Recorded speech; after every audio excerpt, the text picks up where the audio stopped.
Right, ladies and gentlemen, a very warm welcome to you, and indeed it is a very warm welcome, isn't it? We're on time by the clock at the back, though I'm not certain we're actually on time in reality, but as close as we can reasonably get to it. We'll get on to the main meat of the evening very shortly, but I'll just get the parish notices out of the way, as I usually do. No fire drills planned. If there is a violent and loud ringing of bells, follow the directions of the museum staff and of the Friends stewards, which will either mean evacuating through the back, the way you came in, or through the side door here, which will eventually lead you out onto the piazza. An update on visits. There was an email on this over the weekend, which some of you may have seen, but just for those who may not be on the email list, we do still have some spaces available on 4 of the forthcoming visits. On the 24th of this month, the Thames sailing barge from Ipswich. On the 19th of July, the visit to the Withall Bus Museum. The 23rd of August, the visit to Hampton Court, which includes going up onto the roof. And on the 15th of September, the postponed visit to Swansea and Mumble. So all of those 4, as of the weekend certainly, had spaces available. And if you are interested in going, just follow the instructions that were in the latest issue of the magazine. Forthcoming meetings, we don't meet here again with the summer break coming until the 24th of September, when our speaker will be Roger Wright, who I believe, although we've billed him just as talking on the Epping Ongar Railway, is actually going to talk about his entire involvement with heritage transport, so it'll be the railway and the heritage buses as well. That meeting we will put on the website, but probably won't open the web bookings until about the 1st of August. And we'll put a date for the bookings to start in the magazine that comes out in July.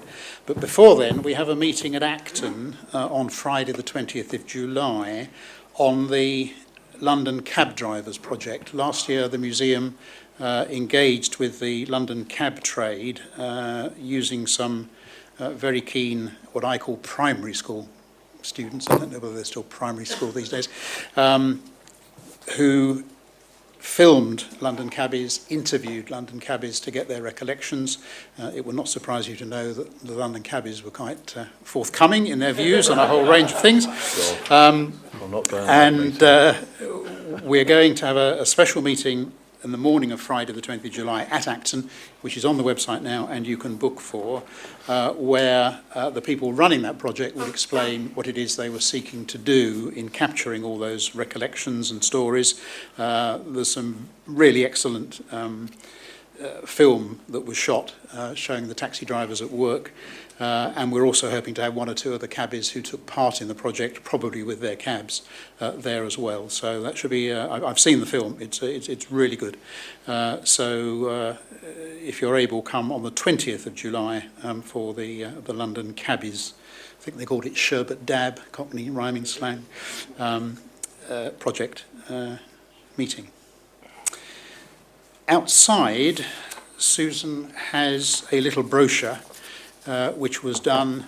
Sir Peter, a few weekends ago, was out at Quainton Road on a diesel train where we named a diesel locomotive Sherlock Holmes. You will know as transport historians that Sherlock Holmes has a number of connections with the underground, slightly in the stories, but certainly with the naming of locomotives. And as part of that event, a commemorative booklet was commissioned by the Sherlock Holmes Society, was given to the people who had paid to travel on the train, but the stock which wasn't given away or otherwise disposed of on the day, we've now got the brochures to sell at a very modest £3. Have a look outside and just see what it's all about, but quite good and only £3. Right, and so to the main meat of the evening. We welcome Sir Peter again. We had the benefit of his recollections, I think about 18 months ago, when we were talking about his early days in London Transport.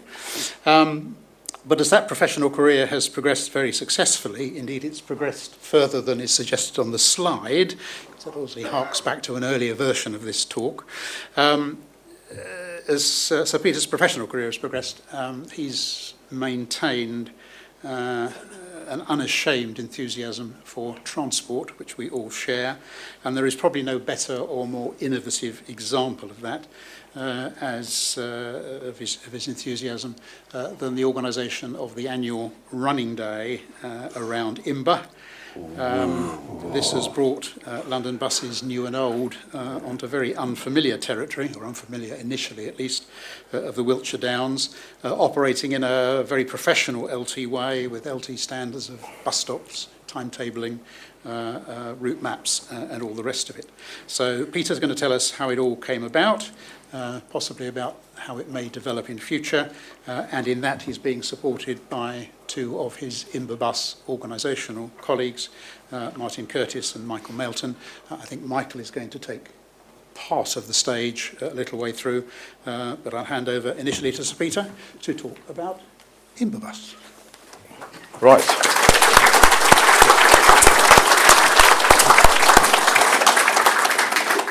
Okay, thank you all for coming. If you reckon my career is successful, that's not what the BBC and the ITV were telling me not many minutes ago about the GTR and the Northern Rail franchise, but there you go. Actually, you get to a stage when you got your pension where actually you don't really care anymore. But I don't care sufficiently to be humbly apologetic to a lot of people who've been inconvenienced by the railway. So this is much the best gig I've done today, and I've been looking forward to this. Let's see if I can. Which one does what on here? Have you worked it out? I don't do technology. Yeah, we put that one down. Oh, okay, right. We pick up this one. Oh, right, okay. And it's that way or that way. Okay, very good. Yeah, I need technical help. So, right. So the first thing to say is it's definitely not a running day. This is not a running day. This is a bus service. That's what we run on a bus service. And I brought two of my three original accomplices, Michael and Martin, who are just as guilty of this as I am. And we'll take you through a rather rambling selection of slides, which is quite long. We have to go quite fast on this, but we'll see how we get, and when you all start leaving, then we'll try and speed up a bit probably. But I'll do the first bit. And as you can see with this slide, I've done this before. I think I did the whole lot, the first one, didn't I? Were any of you in this church in Bristol in May 2014? No. There were some pretty mystified people because the Churches Conservation Trust is about old churches, so they thought we were even more curious than most audiences think. And that text is well, I didn't write that. It's really astonishing stuff about missions and bands of volunteers and so on. So we've done it before, and for benefit of other audiences, of course, that is me. And I have to explain who I am and what I do, or what I did. If you want an accurate explanation of that picture, that was a day when it started snowing very heavily. It was around Christmas of 2010, and Leon took that picture when I was explaining to Boris why you didn't withdraw the bus service halfway through the day, because it looked as if it was snowing outside his house window. And I looked surprisingly good-tempered in that picture. I wasn't. And then I explained that actually I like old buses really, and this is a very good old bus. That's Leon driving with me, not collecting the fares on the back. And I've got, between us actually, Leon's got more than I have, so he must be worse than me. But here's a good one, which is mine, and features again and again. And it does go out in service, and it has some famous passengers. And here are some more. They've been in the news recently, and then every so often you get to drive it somewhere really quite good. So there's one of me driving it through the centre gates of Buckingham Palace, which was good. That we got with Prince Harry.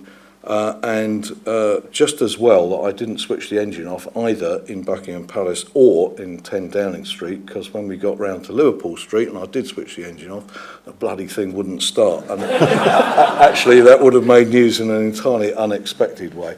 So if you've got old buses and you live in Bath and you've got friends who live in the vicinity, because Michael lives in Chippenham and Martin lives just outside Bath, and so does Simon, who isn't here because he's probably in a pub somewhere in Europe. Then you start thinking about what you might do. And the most obvious thing you might do if you're going to run a bus service is not run somebody else's bus service, but look at somewhere quite unusual. So have some of you been to Imber? Yes, some of you have been to Imber. Well, if you have been there, we'll talk about what's so extraordinary about it. But if you haven't, then this is a slide which is a map of Wiltshire. Warminster is on towards the left-hand side, and there's a big white space in the middle. And indeed, Ordnance Survey maps at one stage had quite a big white space with not much there in the 50s and 60s. If you've been in the military, for example, of course you know what's there and the locals know what's there, but still it's sometimes quite hard to find out exactly what's there. And right in the middle of that big white space is Imber, which is a very old village, first mentioned in Saxon times in 967. It's recorded in the Domesday Book when it had a population of about 50. St Giles, the church, dates in the 13th century. By the 14th century, the village had got to about 250 people, and it got to 440 in the census of 1851.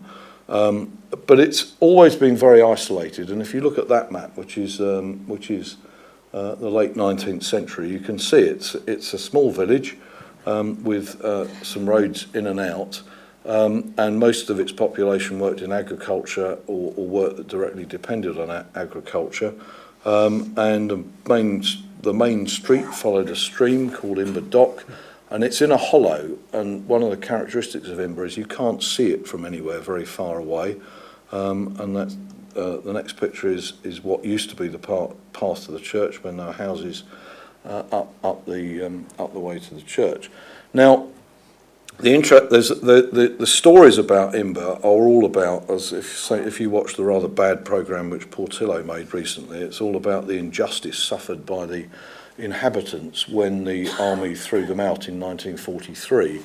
But the truth is that actually it's much less romantic than that, because in the late 19th century the War Office began buying land on Salisbury Plain, primarily to the east of Imber, and using it for manoeuvres.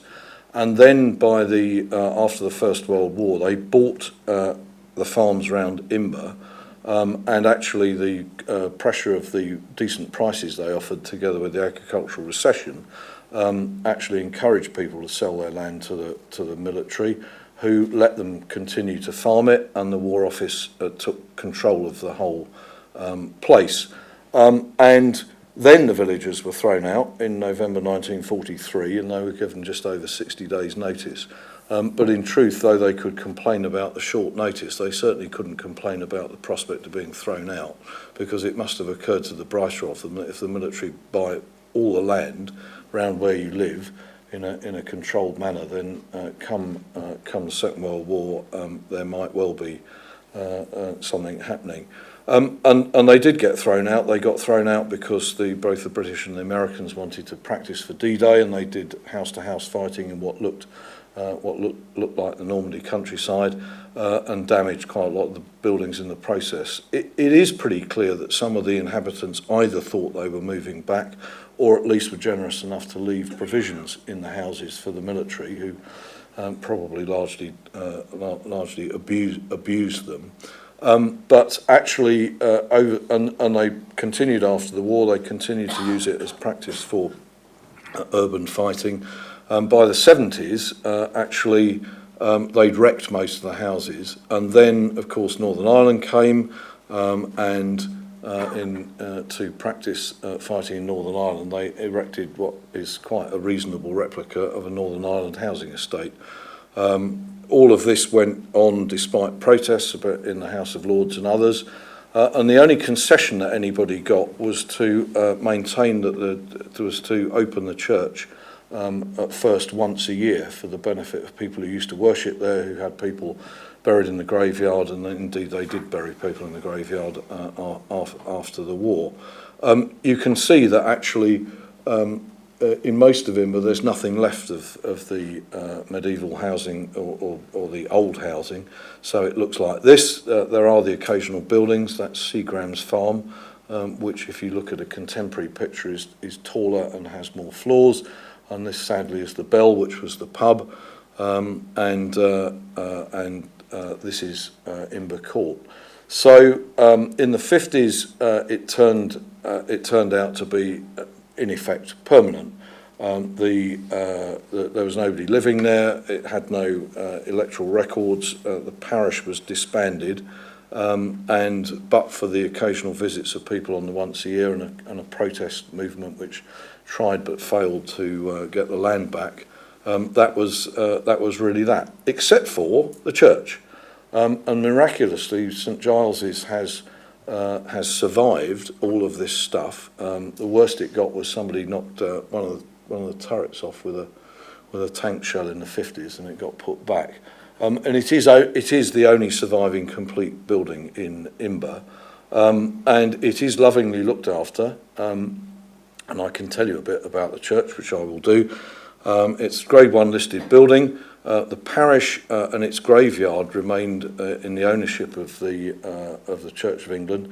In fact, what I hadn't really understood until recently, that you can't deconsecrate a church. You can stop using it, but it remains a church really, whatever you do with it, even if it's quite substantially converted. So it's the original building. The original building was from the mid-12th century. The nave was rebuilt towards the end of the 13th century. This is at 1400 or later, and it's pretty much unchanged. There's some lovely 17th century paintings on the north wall and to the west of the door, and it's actually in remarkably good condition. It's looked after by the Church's Conservation Trust, which Neil Skelton, who is now a friend of ours, who is actually the custodian of the church, tells a story. They didn't want it. They didn't want it because it was in a place where you couldn't get at it, and they reluctantly took it on, only largely because he volunteered to be its custodian. But they have spent some money, so now it's in quite good condition. Actually, the masonry is okay. They've recovered the roofs.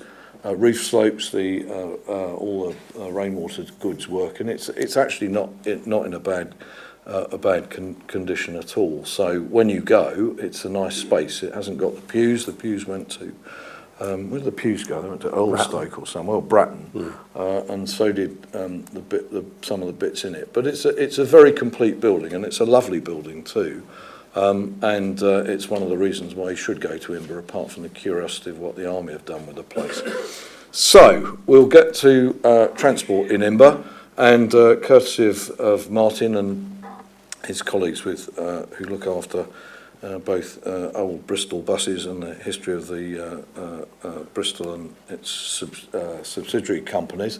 Imber did have a bus service, and it was served by Lavington and District Motor Services, of which Laurie has written a very good history, and Bath Tramways Motor Company served it, and they served it, I've got to remember this, it served it on Thursdays. Is it Thursdays? Yeah, Thursdays to Devizes. Thursdays to Devizes from Codford. And it's never had a very frequent bus service because there's never been very many people living there. So this is the 1939 timetable, which has Thursdays and Saturdays, 2 journeys on a Saturday through from Devizes to Warminster, and indeed a fare table from which actually we derive the name Imber Clump, which we think where it is, but who would know? And we think we're all right in that. And nowhere actually you'll see between there's Warminster Bottom. We never found Warminster Bottom, have we? It's probably invented then by somebody who was just trying to fill the fare table in.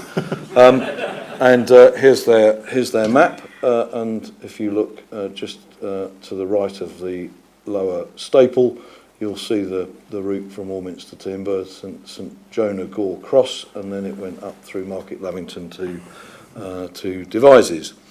So, and then of course that service last ran in 1943. The population were evacuated, and there was no more bus services.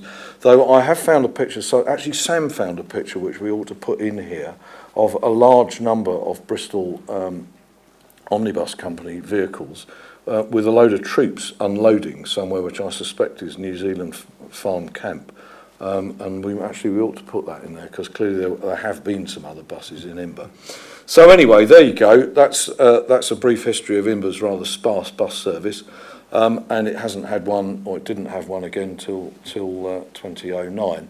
So this is a picture of the Raven pub in Bath, which on one fateful day in the got to work out which year it was. February it must have 2009. been February 2009. There you are. It's nearly 10 years ago. And Martin and Simon and Michael and I sat in this pub, and we thought to ourselves, where is the most unlikely place you could ever run a bus service to? And the answer, of course, was Imber, because it hadn't had one since 1943. Martin is the general manager of the Bath Bus Company, which has an O licence. Very well reputed O licence, and Michael does bus schedules. Simon drinks mostly. He used to do bus schedule, and I'm who I am. So we decided that was a good thing to do, and we set about thinking how you would run a bus service to Imber. And it is fairly simple in one sense, because what you do is you fill in a form for a road service licence, and you register it. And that's okay, but actually dealing with the military was a fairly interesting experience, because they are inclined to think that everybody who comes along with something odd must be very suspicious. And indeed we did come along with something odd, and they were very suspicious. But I did manage to persuade them that I was an upright citizen, because I had a CBE, which obviously proves that that's okay. Actually, they didn't really have any misgivings. They were just a bit slow to appreciate that actually what we wanted to do, and it was all a bit experimental. So we just we got their permission, and we registered the service under the Bath Bus Company licence, and we set out to run it. So what do you need first? Well, you certainly need some buses, and here is one. And you need to get the registration done. You need some schedules. You need people who are going to drive. And you need people who know what they're doing, though I'm not sure we've always known what we're doing in this particular service. But then actually you can begin to make something of it. And here is my own routemaster. That I think that was the same day as that picture of me in the snow, actually. That was I think that was the day that the Carol service was cancelled in 2010. So it makes a good picture anyway, and it's bus in the snow, so that's all right. So here is Martin, looking authoritative, as he should do, because he runs a bus company. So what do you need? You need an operator who's got a licence, and that's him. You need some buses. I knew where to find them. I still do. Here's a very fine vehicle that used to belong to us at Centre West, and now through a succession of owners has found its way to Martin Gilbert, who currently runs Reading. You need some friends. We got some volunteers. That's the picture of the end of the first day's running. You obviously need some schedules. Michael does those. He's as nasty with his schedules as he was at Centre West. You get no meal release. The running time's too tight, and you all have to work very hard. And he's been doing that for the whole of his career, and he's very successful at it.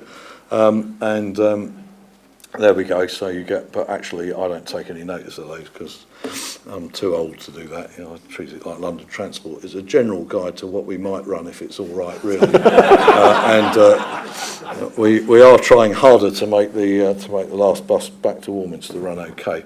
So, and he's very clever at it, because if you buy a day ticket, you can travel on every stretch of road on our little network. all of which in good country area practice has the same number with the same via blind. You can't possibly work out where some of these places are in relation to some of the others. That's all entirely intentional. People started complaining last year that Doug Rose, having drawn a map, it was even more difficult to understand the timetable, and they weren't best impressed when I said that it was designed to be difficult to understand the timetable. We haven't yet quite managed a journey with only one timing point, but we're quite close to it. And one of them goes a completely different way to all of the others, all of which is entirely intentional, because that's what our forebears, certainly in the country area of London Transport, managed to do in the 1950s and 60s, and we replicate a timetable which makes perfect sense to those who know, but one that doesn't to anybody who doesn't. So what else do you need? Well, you do need a licence, and here is a rather informal picture of Leon and I with who was then Sarah Bell, who's the Traffic Commissioner for the West of England. You can see that Sarah's got a sense of humour, or at least she has in this picture. She hasn't always got a sense of humour, Leon, but she does in this picture, and she gave us a licence. That's her relaxing, proving that Gibsons, if you're short enough, even with a long strap, hang around your knees. And you also need things like fare tables. That is a fare table. The real fare table is actually printed, of course, in Johnson, as you'd expect. It is fairly unintelligible. That's deliberate too. You can see that there are various ways of paying, and actually you've got to know quite a lot about this service before you can really understand anything about it at all. Your best bet is to buy a day ticket, stay on the bus and enjoy yourself. We of course have destination blinds, because you should. Buses are generally properly fully blinded, even if you can't really understand what's written on, or where they're going from what's written on the front. And of course then we've got some stops, because I lent them to myself, and I'm still lending them to myself after I've gone. Here we are with somebody trying to read one of the timetables on the stops. Not wholly recommended. It's quite good fun. And then we publicised it. So that's an early timetable. That's a very infrequent service compared with what we now run. And you can see, if you look carefully, that it is actually quite difficult to work out where these vehicles are going, and that's not wholly by accident. And you see the 10:35, which is replicated every year at some time in the morning, goes to Chitterne by an entirely different route and serves nowhere at all, but it does get there in time for the driver to have a cup of tea. So hopefully I generally get that one, because you need a cup of tea by 10 to 11. So that's what we did, and in September 2009 we ran a daily service to Imber for the first time since 1943. And then we try and do something different every year. In the first year, it was a very basic service through to Imber to Gore Cross and then down to Tilshead, where there's a decent pub. And then in 2010, we went to this peculiar place called the Bustard, which is round the back of Westdown Camp, and turned out to have a pub which was about a week before it closed. And the publican was just delighted, because he flogged all these out-of-date crisps and rather stale beer to all these rather undiscriminating people who turned up on buses. He was completely mystified. And as what you do with a pub that's about to close, of course, it turns into a very happy, clappy church as a consequence, which is what it now is. So we don't go back to the Bustard, because none of the people we carry will be entirely interested in that at all. In 2011, we decided we'd go to New Zealand Farm Camp, which quite recently we got nominated as Britain's loneliest bus stop. And it is actually literally in the middle of nowhere. You turn left from Imber at Gore Cross and you go up and up and up. You go past a place which has the Ministry of Defence's it's the largest collection of portaloos in southern England, I think, which is where they keep them all, because even troops in practising battle get a portaloo now. And then you get to this place which is absolutely in the middle of nowhere, and you just turn around and go back. We serve New Zealand Farm Camp. We also found this wonderful place called Brazen Bottom, which is not actually the bottom of anywhere. It's actually quite a long way out, but it is a real place. And we decided that we would use this purpose-built bus station. In fact, the concrete of the bus station is in a lot better condition than the tarmac of the road. and Brazen Bottom's a good place to stop because that's absolutely nowhere as well. Then we brought down a new routemaster in the days when they were fashionable and politically correct, and that was quite good fun. We also brought a green bus because we probably should have some green buses in the Bristol Omnibus Company area. And here's a new green bus, just like the old one. And then we've got one with variable colours, and we've got the London Bus Museum's green bus too. Now, if you've been there, what you know is that the countryside between the entrance to the military training area through Imber to the other side at Gore Cross is completely extraordinary because it's not been farmed since 1943. It does occasionally have cattle on it, but not very many. And it does have these. It has old tanks which were used as target practice. And it's parts of it are littered with them. But the other extraordinary thing is, which is nothing to do with buses at all, but is interesting, is that it's slowly going back to what the English countryside must have looked like in the days before cultivation. So bushes are growing up. It's generally pretty unkempt. It's got quite a lot of ancient monuments in it. But the abiding sense, of course, is these derelict tanks and the detritus of military life.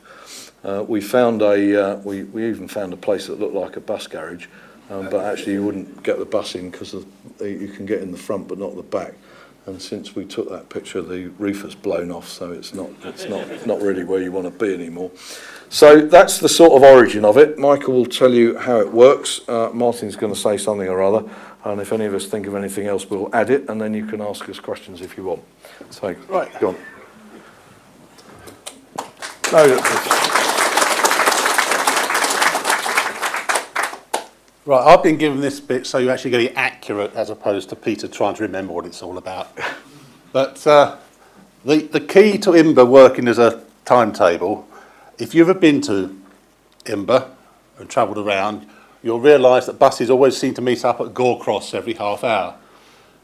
And this is a sort of basic diagram of what it is. But in Peter parlance, if you look at the red bits, they are really like single track railways. We don't want to pass on those bits because it's single track and it'll be quite embarrassing meeting the bus coming the other way. Occasionally between Gore Cross and Imber, someone is a maverick and goes off at totally the wrong time, and then they discover why we don't pass buses between Gore Cross and Imber.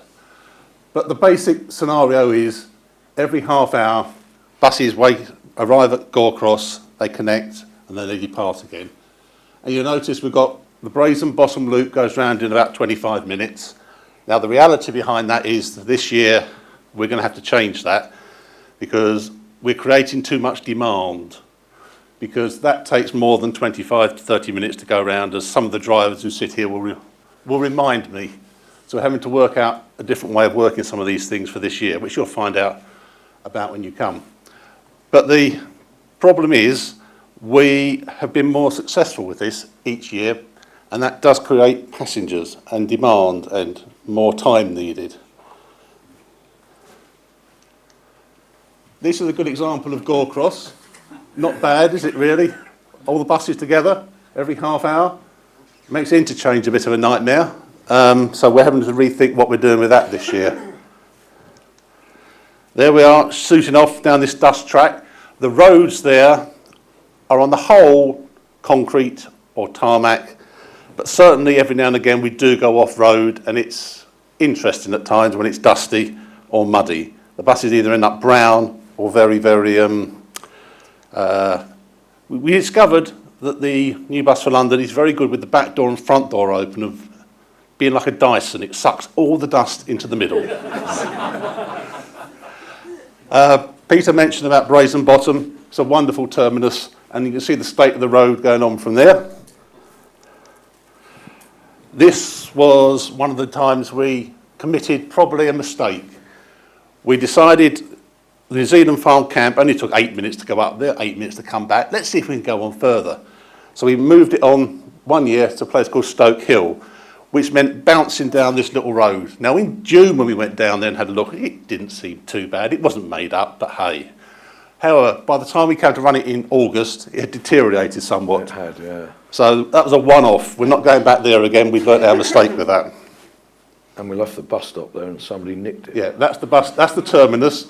You came up this rough track, you hit tarmac, turned around and came back down the rough track. So that's probably one of the more obscure terminals never to be served again. The whole domain is pretty desolate. As you can see, this is the sort of wonderful pictures you get if you manage to park up the top here on an open top bus and wait for the rest to come up the hill behind you. Operational problems. Nothing like this runs smoothly, especially when you get people trying to get in the way with old buses. You may recognise the driver. And each year something does seem to appear down there. We mentioned earlier about the traffic commissioner. Well, certainly when Sarah was there, she came out and did lots of observations. If you notice the registration number, traffic commissioner 007 Bell. And we haven't always been best blessed with the weather. Sometimes it can be a bit hairy. And this was the year when we did all the flooding. And we still had people upstairs on the open toppers. Bizarre. At the end of each day, we all come together to run one last journey back, and this is us all lining up at Imber before we run back into Warminster. Now, RMC, was it 1510, sitting there looking quite sedate, the engine stopped. Would it start? No. What do you do when you break down in the middle of Salisbury Plain at sort of 7 o'clock at night? Not very much.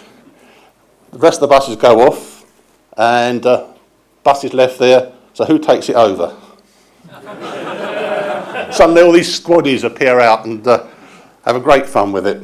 So we ended up, in the end, the following day, getting someone to come out and tow the thing off. So there's a lot more behind that story, but we haven't got time to go into that, but that was an interesting period. We've been very good at making sure we get the media coverage. Leaflets and that go out, but we have managed to get, here we are, that's us in the Times. The first year we did it, we amazed ourselves how much we got. We were on the front page of the Bristol local paper, the 3 buses coming across the plain. It suddenly hit us, we could get more and more publicity for this. And here we are on the BBC News website. Again, The Guardian. Because here you are getting buses into national newspapers. What's interesting though is the local press. They bought into it on the whole. There's one journal in Warminster will only take your stuff if you pay to go in there. But otherwise, they are fairly good down there. But they always like to put a local spin on it. So when Peter got promoted last,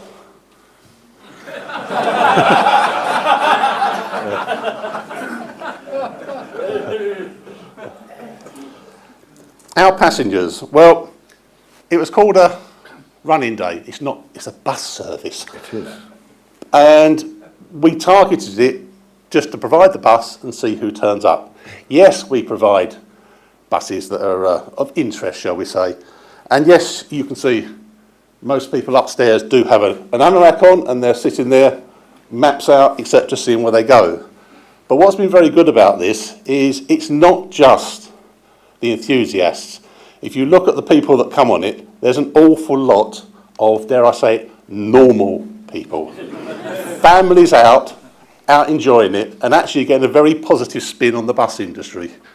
I mean, we've aimed it so that people can go to Imber and come back, and people turn up and they just do that. And it's been quite enjoyable seeing the mix of people that come on this thing. At the end of the day, we still have everyone round. What you don't see behind us all is a whole lump of buses for the last journey, but of course you will see that in a minute. And the other thing we've started, we now have parcels by bus at Imber. This sort of came about with problems with the church. How do you manage to do coffees, teas and everything and have enough milk? The answer is you don't know how many people are coming, so you sometimes need to restock. It's a long way back to Warminster and back. So what happens now is if they're running short, they'll go down and ask a passing bus to call into Waitrose or Lidl, stock up, and bring it back, and half an hour or so later, they'll be down there and they'll have their milk. So we're doing parcels as well. Infrastructure. I think this is more sort of your domain, because you like doing these sort of things, don't you? I do like doing those things. Do you want me to do this? Go on, you carry on with the infrastructure. What I decided was that temporary stops are a bit naff. They're all right for places where you can take them away, but I thought that Imber deserved the proper London Transport treatment. And if you remember, for example, the 137A in Battersea Park, they put the post there, but they took the flags away when there wasn't a bus service. So that's what we've got. We've got 2 CCPs, which came via Trueform and Surrey County Council. Well,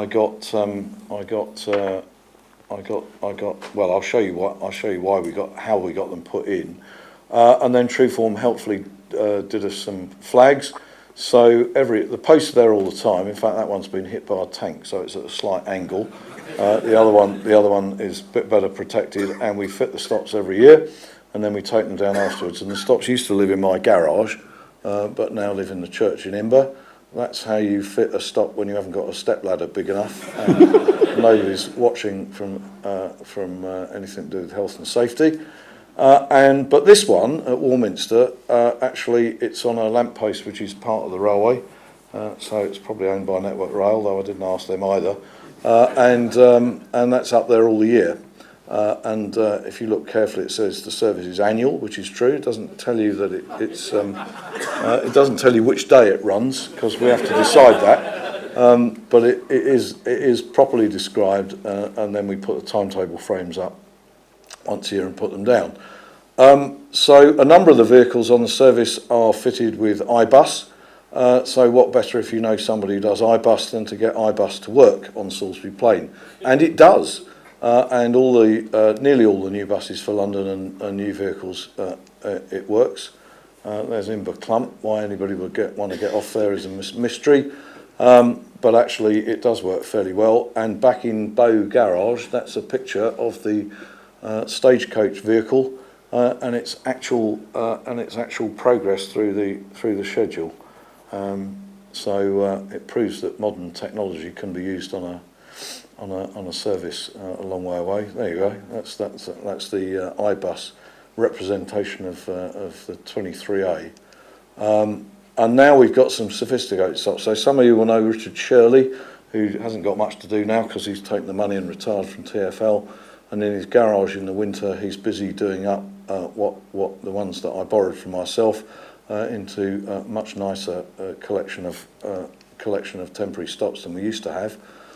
And of course, you should have all the little things for the bus service. You should have to and from boards, which we got, and nearly all the buses have them.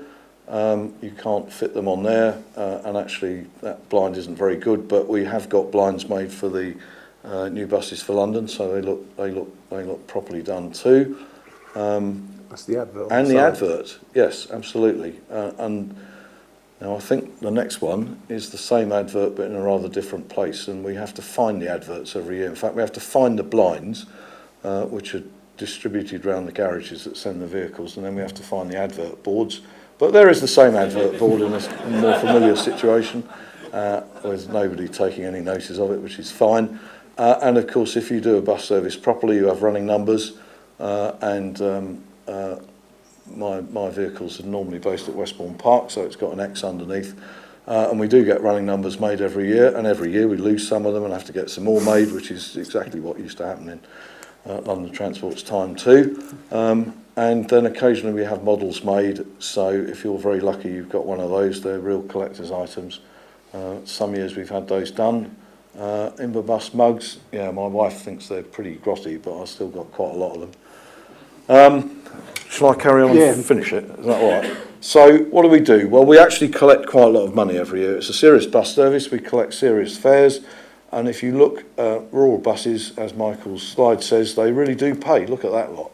It's a real, I'd go into the bus industry if you thought every rural bus route had takings progressing like that. And every year we surprised ourselves. Martin takes the money away. All but the stuff that goes missing and comes back to London and has to be sent and his people count it. And every year it's astounded us how much we've managed to collect. It's also equally surprising that with fares in whole round pounds, how you get 21p, I don't know, but it doesn't much matter. The 2017 number is approximate because actually we have started to incur some expenses. The Ministry of Defence, who are very, very nice to us actually, and they're very decent people, but they made us apply for a licence to use the military training area last year, so we had to pay them. We also hired some portaloos, which we'll do more cheaply. And then we actually make some money for other people as well. So the village hall at Chitterne, if you come, that's next to the church at Chitterne, and the people who live in Chitterne who run the village hall do tea and cakes. The Lavington Museum did cream teas last year, and the church itself sells cups of tea, and as Michael says, they always run out of milk. And we're good friends with all of them. What we do, for a bit we did 50-50 between the church and the Royal British Legion. I've worked out, and the others agree, that it's worth giving more money to the church now because actually it really has no other source of income apart from us because it's not open very often. So the distribution of the funds is more skewed towards the church than it is towards the British Legion these days. But the church has now got a decent amount of money in its bank. We are there to support the community. That actually isn't during an Imberbus day. That was Remembrance Sunday some years ago, where we had the Salisbury Plain Military Wives Choir who came on my Routemaster. Here is a really good picture, which is all of the people you need together to run a bus service for charity. So, I don't know, there's Simon with his beer cup. There's Neil, who looks after the church, who's a very good friend of ours and who works really hard and doesn't always get on well with the church's conservation trust because they didn't really want the church, but he looks after it. There's me and him with a cheque. There's Martin looking svelte. There's the traffic commissioner, Sarah Bell. There's Michael looking big. And there's Bob Eade, who's a pain in the neck, but he does quite well with us really and sells all his books and models, fortunately, in the church at Chitterne. So that's about it really, apart from saying that the church does get a lot of visitors when we're there, and we've taken more people there and it's done better than it ever did before.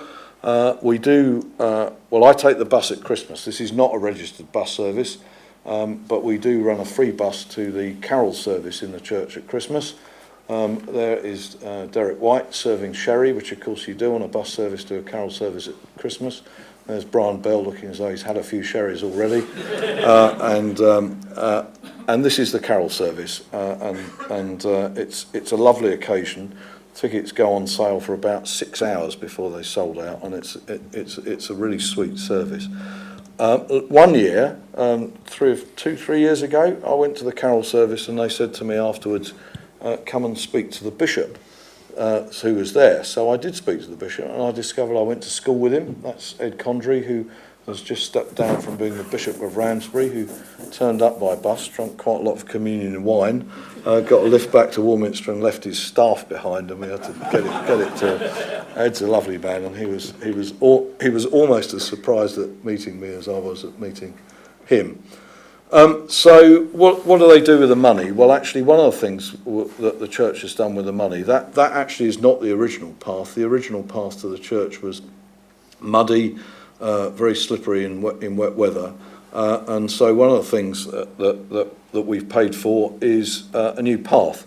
Well, actually, to be precise, I did better than that because the Bam Nuttall, who did the Tottenham Court Road station, we found that they were also contractors to the Ministry of Defence. So in fact, they did the path for nothing, but our funding has paid for the railings, which are rather nice. And now you can get a wheelchair and a pushchair up to the church, which you could never do before. There are some people using the footpath, and Neil is very grateful for that. He has to get all the supplies up to the church, including fuel for the generator, water, milk, and everything. So that's worked really well. And then last year we paid for electric lighting in the church. So Imber has never had electric lighting because the village never had electric lighting. It has no lights, it has no gas, it has no sewerage, and it has no mobile phone signal. But now the church has these very elegant lights which are powered by a generator, and it's our fair income that paid for it, which is rather nice, really. And actually, it's certainly nice for the carol service. We got Doug Rose to draw a map. There is that's a good map, isn't it? That looks very familiar if you're old enough. And of course, as with those maps and as with the sort of service we run, it's quite impossible to work out how it works, which is completely deliberate, actually. So you can see the main service is Warminster to Imber, and you can also see that we do go to other places. But just like particularly the country bus map, you really can't work out how that quite works, and that's completely deliberate. And then last year we entered the UK Bus Awards for the Bus in the Community Award, and we didn't win the award, but we got a special commendation. And what was really funny about that is that normally the winners of the UK Bus Awards are either an individual or 2 or 3 people from a company. But it was all rather stage managed, and when the award was announced, most of the room got up to stand on the stage, because the truth is you can only run this service with the complicity of a very large number of people, and we are really grateful to everybody from the bus industry, Martin and his friends.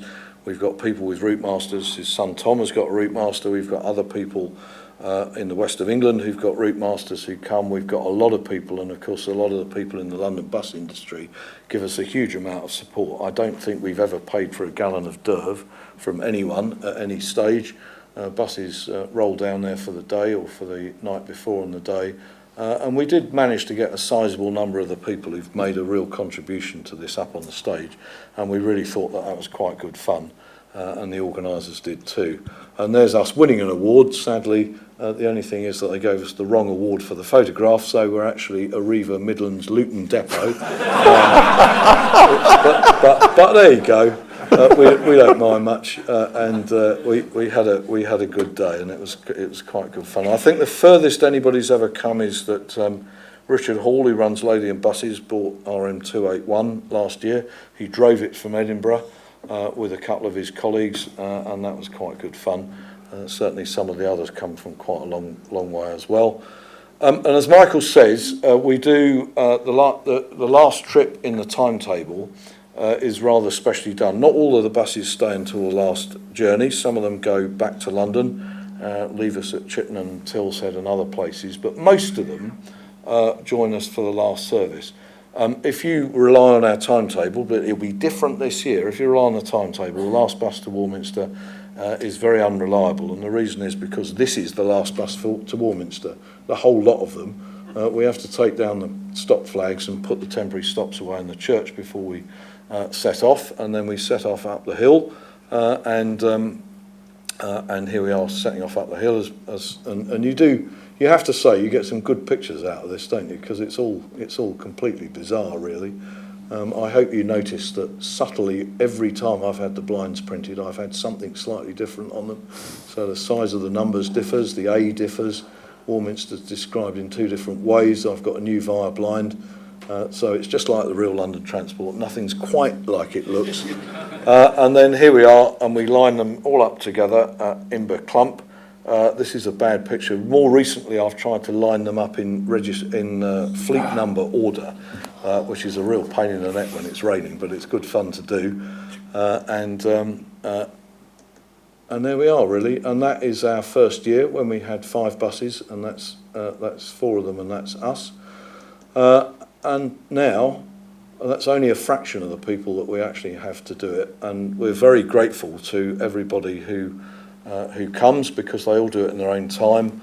All of us do it in our own time. I think the week before it happens, whenever it happens, Michael holds his head, and so do I, because actually we send out the instructions, and unlike London Transport, where you would send out instructions and expect people to comply with them, they all bloody well reply, and I don't need all these replies the day before Imber.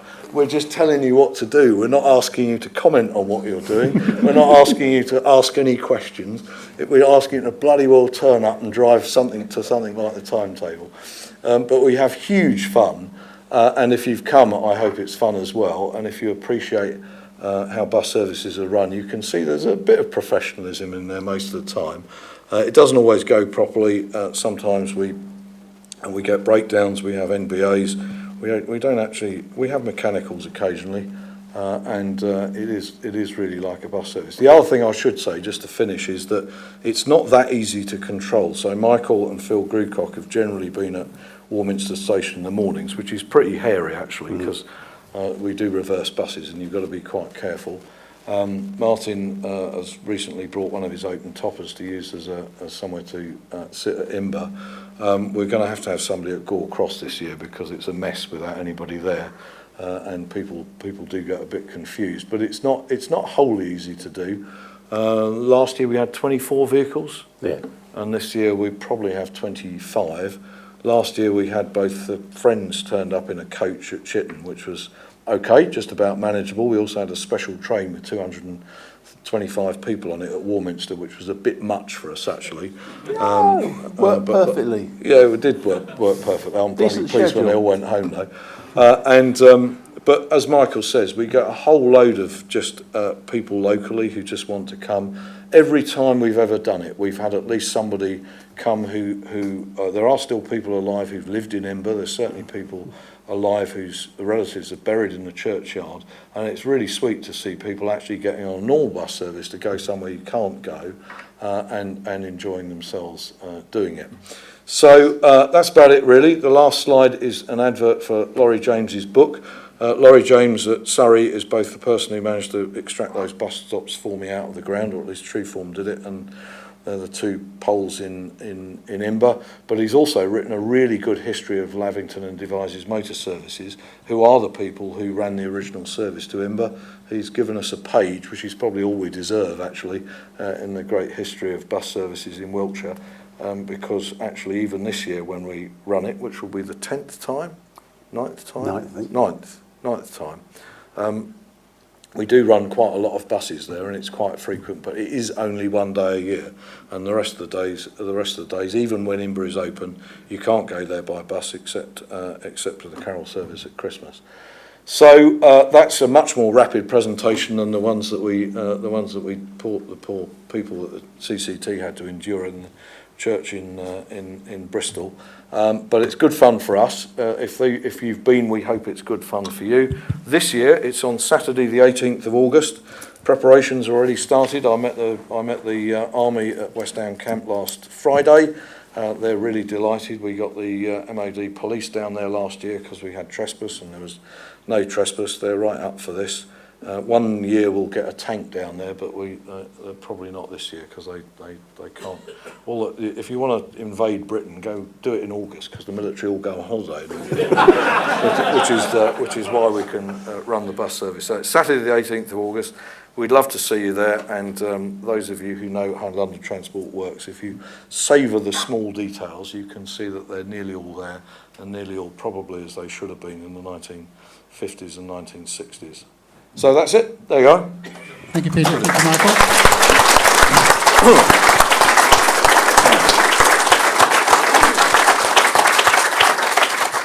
We have time for some questions. Could you wait for the mic? Because we are broadcasting this meeting live, I hope, around the world. So it'll enable the questions as well as the answers to be heard if you just wait for the mic. And I'll hand my mic to anybody sitting at the front. Right, who's got a question? Right, we're going to the front, so you can have my mic. Thank you, Sir Peter. Not a clue in your talk about why it's all 23A. Well. So, actually, when we started it, so the Warminster Running Day, which is a running day, which is free, for some reason, Bob Eade, actually, who does have a serious purpose in life, apart from selling books. Bobby used to be one of the organisers of the Warminster Running Day, And he chose, for some reason, when I first started taking buses down there, which was actually before I owned them, it was in the late 90s, we used to take 2735 down there. It used to be the Wilson Dorset Route 23. That's right. And as you brought a Westbourne Park bus that had 23 on the blinds, they put you on the 23. That's right. That's how you found yourself going to Stonehenge. That's right. So they did. And then because it couldn't be the 23 because that goes to Stonehenge. So it was obviously the 23A because it shares at least 100 yards of road with the 23. It's the next valley up. If we'd known, I think actually the Bristol Omnibus Company, they numbered it 43, but they never put the number on the vehicles, and there are no photographs of the BOC service. So if we'd known, it might have been different. But 23A seems good, doesn't it? And numbers look good with A's on the end. Sadly, there aren't any in London anymore. It's not my fault, but ours is. So it's 23A, and if you see my two vehicles around, then they've normally got 23A on. Somebody sent me a text saying they'd seen me going down Tooley Street the other day with Imber written on the front. So people do notice it, but that's why it's 23A, and it's deliberately not the 23B and the 23C because that's not how you would have done it in the country bus era. You would have called them all the same number, even if they went to different places, and they do. Right. Okay, any others? About the most difficult location to reach for the mic as is possible. Thanks for a fascinating talk. Is other traffic allowed? Are there cars going over there as well, or do you have the roads to yourself? So when Imber is open, you can find out when it's open if you read the Salisbury Plain Training Area monthly newsletter. It will tell you when Imber is open, and the Imber Church website will tell you when it's open. And when the ranges are open, the roads are open 24 hours a day. I've had a debate with them actually because in recent years they haven't had anything like the police. Well, they don't have any MOD police there currently, though actually he told me there were some coming back soon, which is a good thing. So you can just drive through it when the roads are open, and it's generally a few days in the summer and a week at Christmas. And Neil from the church doesn't like them to open it too much because actually, if you think about it, I mean, I'm 65 and he's 70, and he's only got a small band of volunteers, so he feels morally obliged to open the church when you can get on the ranges. And you can drive along the roads, and people do, and they do all sorts of stupid things that they shouldn't, because those notices that say that actually don't trespass and don't pick anything up are true. You don't want to climb an old tank because you don't know who was firing at it and whether what they were firing at it with went off. But it is open. What we found when we started it, only 5 buses, it didn't really matter actually. But when we got to over 20, we found that actually you need to do quite an extensive exercise in the village. So for several years, I've borrowed a load of no parking cones from Bath and North East Somerset District Council, which makes up for my council tax. But more recently, I managed to inveigle the highway contractors for Wiltshire, who turn out to have a rather large contract with TfL for highway maintenance, and they seem very happy to turn up with a whole pile of no parking cones. And we cone off the village, and we moved all the parking up to what we are going to call this year the Imber Park and Ride site, which is a rather rough piece of ground at the edge of the village, and we've got some road signs happily made by a highway contractor who did a lot of work for TfL, which directs people to park off the highway. Actually, people's reaction, as Michael and Martin will tell you, to driving down this place in the middle of nowhere and encountering not one but several London buses travelling in the other direction is really rather funny actually. If you didn't have to drive them off the road, someone would have driven off the road anyway in total surprise. But you can access it, and the church is generally open when the ranges are open, and Neil generally provides people to do it. But of course there isn't anything else to see, so one of the reasons the military are now quite pleased that we do this is because we've got something to entertain people other than the church and other than them trespassing. And if you just buy a day ticket and travel around on our service, you see places that you'll never otherwise see from a vista that you can't see it from. So they're reasonably pleased with us. Okay, anybody else? Mr. Braddock.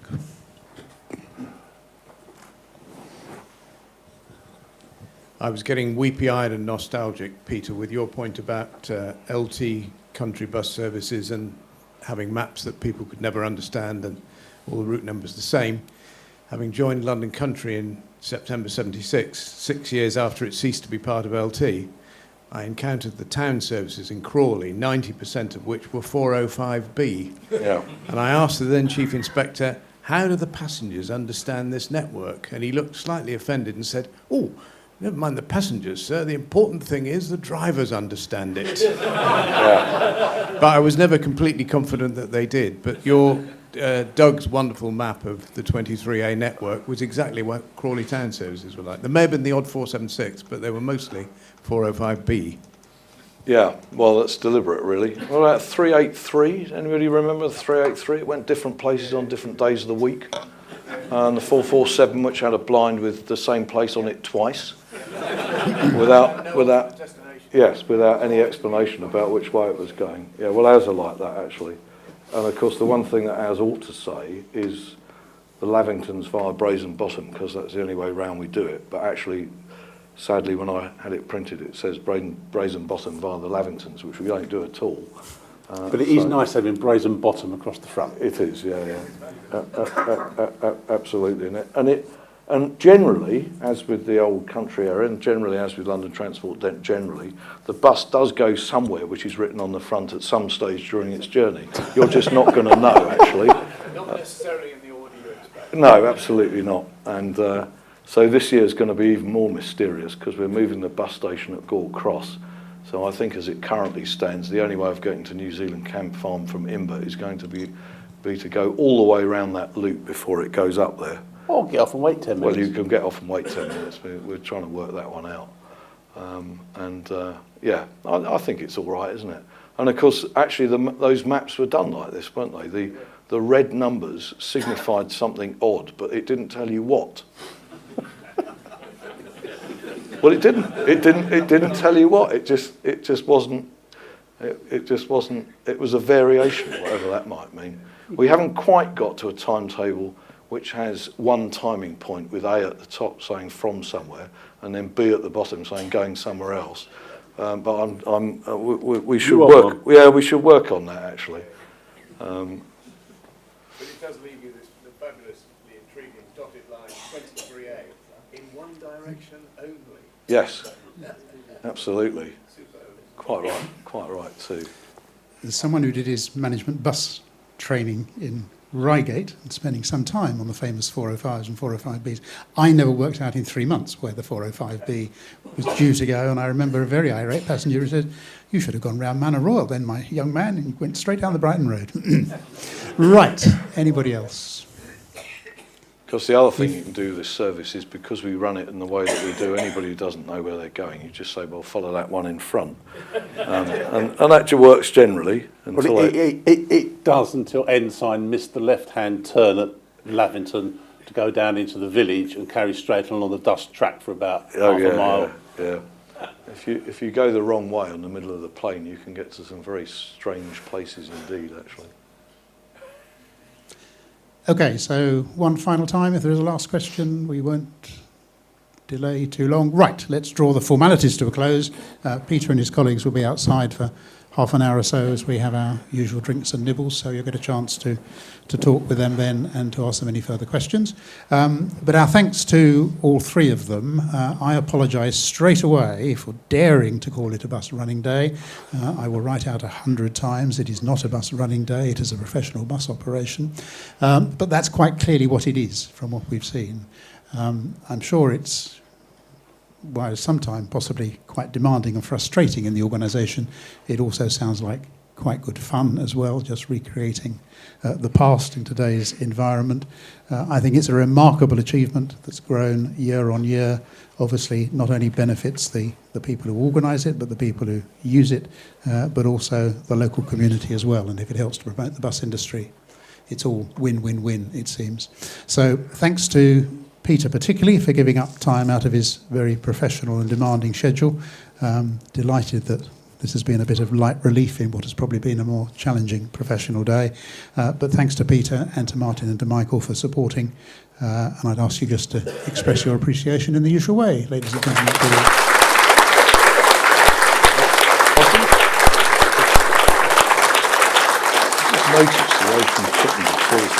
So join us for drink outside. If you do join us for drink outside, please be generous in giving a little contribution, or indeed a large contribution, into the bowls that help cover the cost. Thank you very much indeed. It says what the name of the road is.